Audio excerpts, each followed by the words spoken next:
Anak, kumain ka na. Yung pagkain luto na, nasa lamesa. Saan, Tay?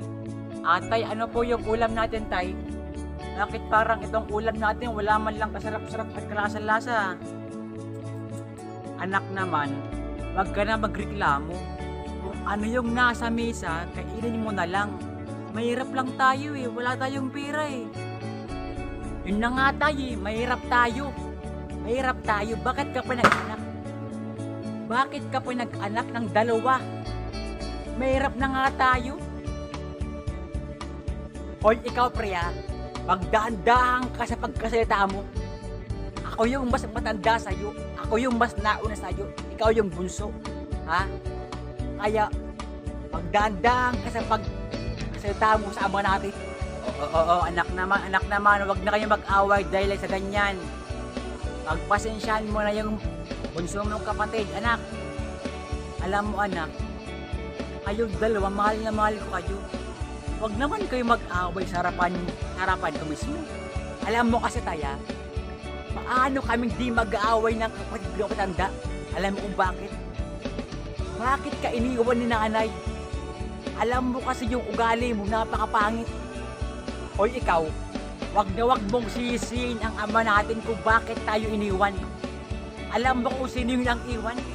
Yung magulang natin, yung unang nagloko sa tatay natin, ha? Talaga ba? Yung nanay natin yung unang nang iwan, nagkakamali ka dun. Yung tatay natin kasi, lasinggiro kaya iniwan ng magulang natin. Uy, kayong dalawa, tumigil na nga kayo sa awan yung dalawa.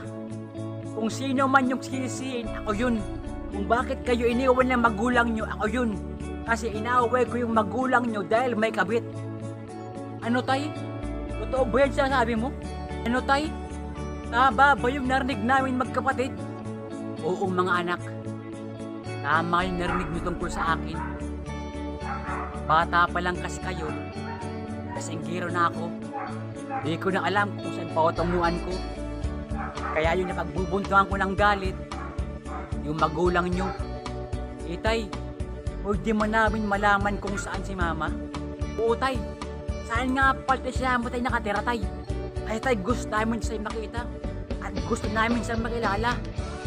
Yung mga anak, nakasama ang palad, yung nanay nyo, may asawa na.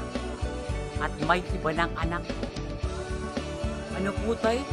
May iba ng anak si nanay? Saan po sila tayo nakatira? Ang sama-sama naman pala ni nanay, Tay. Kaya pala tayo iniwang kasi may ibang lalaki. Gusto na sumama sa ibang lalaki. Alam nyo mga anak ko, huwag kayong magsasalita ng ganyan sa nanay nyo. Kasi nung bata pa lang kayo, minahal na kayo ng magulang nyo. Kayo na yung pinakamahal niya na anak. Tay, kung mahal niya kami, ba't niya kami iniwan? Ba't niya kami pinagpalit? Ba't sila nag-asawa ng iba?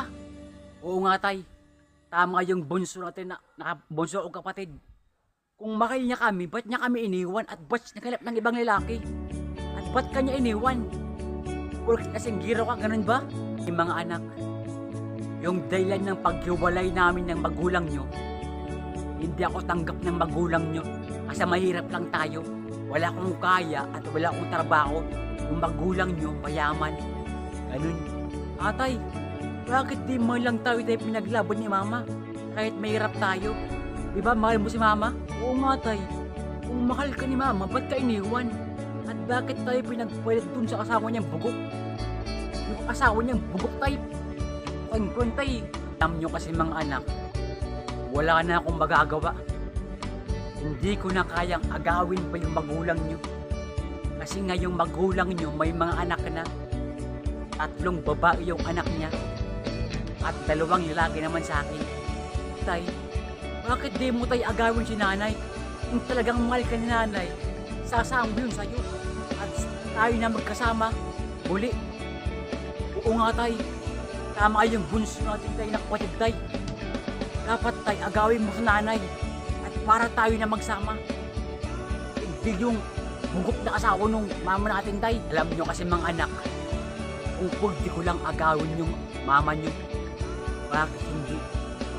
Yung mama nyo, mahal na mahal ko yun. Bibili pa ako na in love sa babae. Isa lang yung minakal ko ng gusto. Eh, ganyan naman pala tayo eh. Dapat, nanay, i-chat mo ka sa messenger o ka sa Facebook para magkabalikan na kayo. Oo, tay. I-chat mo siya sa Facebook, tay. Para tayo na magsama, tay. At umalis tayo dito sa lugar natin. Oo, mga anak. Susubukan ko na kontakin yung magulang nyo para magsama ulit tayo.